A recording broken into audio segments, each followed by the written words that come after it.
સૌ પ્રથમ અહીંયા ઉપસ્થિત તમામ મહેમાનો તેમજ અહીં ઉપસ્થિત તમામ વિદ્યાર્થી ભાઈ બહેનો અને તેમના વાલીઓનું હું સ્વાગત કરું છું.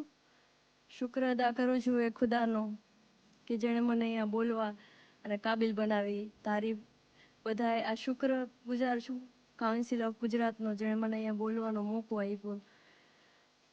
સૌથી પહેલાં જે ભાઈઓ બહેનોને સફળતા મળી છે બધાને દિલથી કોંગ્રેચ્યુલેશન.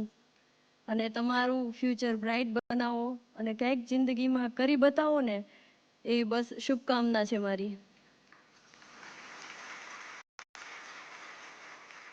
હવે આમના માટે એક અલ્લામા ઇકબાલનો શેર કહું છું. સિતારો સે આગે જહાં ઓર ભી હૈ, સિતારો સે આગે જહાં ઓર ભી હૈ, અભી ઇશ્ક में इम्तिहा और भी है, तू शाही है परवाज है, काम तेरा तेरे सामने आसमां और भी है. એટલે તમે તમારો લક્ષ્યાંક નક્કી કરો અને તેને મેળવી લેવા માટે અથાગ પ્રયત્ન કરો. હવે મેં કેવી રીતના એએસઆઈ બની છું, નાનકડી એવી મારી સંઘર્ષ ગાથા છે, હું તમારા સમક્ષ રજૂ કરું છું. મારું નામ નગમા કાનાણી છે. હું એક ગરીબ પરિવારથી આવું છું. તળાજાવાળા બધા મને ઓળખે જ છે કે મારું ફેમિલી બેકગ્રાઉન્ડ કેટલું નીચું છે.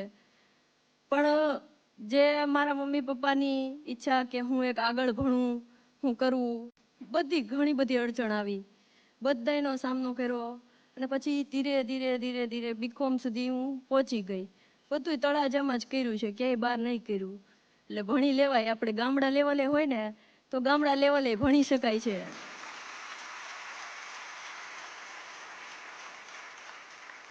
મારા ફ્રેન્ડ સર્કલમાં બધાની ઈચ્છા કે ભાઈ આપણે કાંઈક કરીએ એમ. એટલે પોલીસ બન્યા ઘણા ખરા. એટલે આપણને એમ થયું કે હાલો પોલીસ બની જાય. એટલે પેલી કોલેજ પૂરી થઈ પછી મેં પીજીડીસીએ કરવા ભાવનગર ગઈ હતી. પછી ત્યાંથી પીજીડીસીએમાં મેં ફર્સ્ટ રેન્ક મેળવ્યો આખા ભાવનગર યુનિવર્સિટીમાં.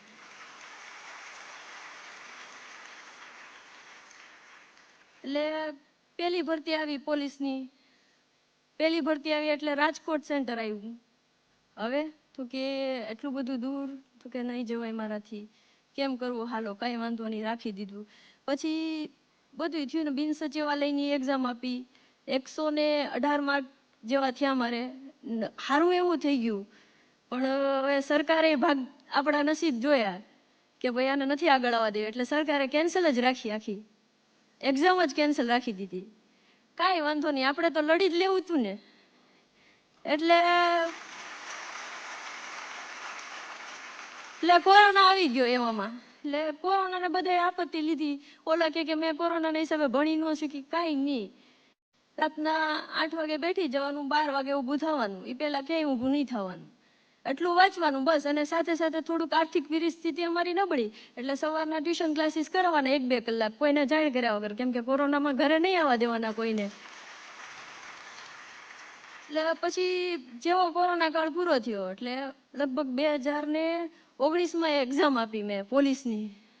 એટલે 75 માર્ક મેળવા, પણ નસીબ ન્યાય ફૂટલું પાછું.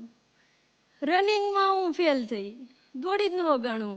એટલે હવે તો નક્કી જ કરી લીધું, ગમે એ થાય મારે પોલીસ બનવું જ. કેમ હું ન બની શકું પોલીસ?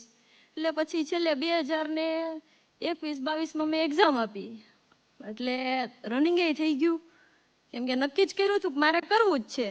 રનિંગ એ પૂરું કર્યું, લેખને કર્યું. હવે થોડાક માર્ક ઓછા આવ્યા એટલે એએસઆઈની બનાવી છે.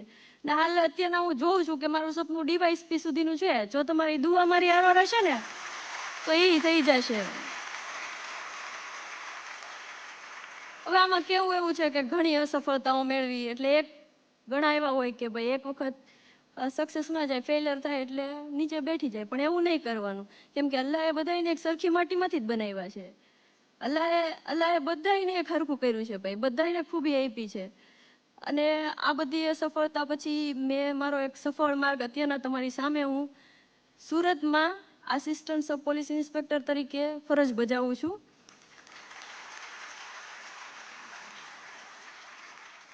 તો એક એન્ડિંગમાં એક દુષ્યંત કુમારની કવિતા છે.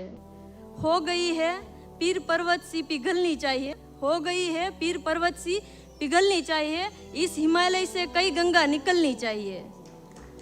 सिर्फ हंगामा खड़ा करना मेरा मकसद नहीं है, सिर्फ हंगामा खड़ा करना मेरा मकसद नहीं है।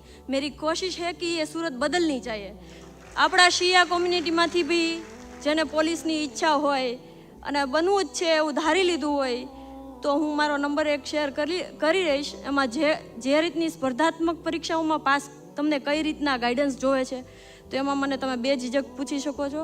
હવે એક મારી દિલથી અંદરથી એવી આરજુ છે કે હું મારા મમ્મી પપ્પાને એની જગ્યાએ ઉઠાવવાનું કહું ને એના માટે ક્લેપ કરી દો તમે। Mummy papa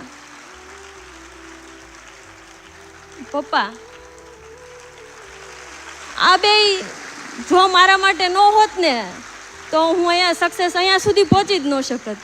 thank you KSI Jamaat, Nihal uncle, thank you Minaz uncle, thank you so much.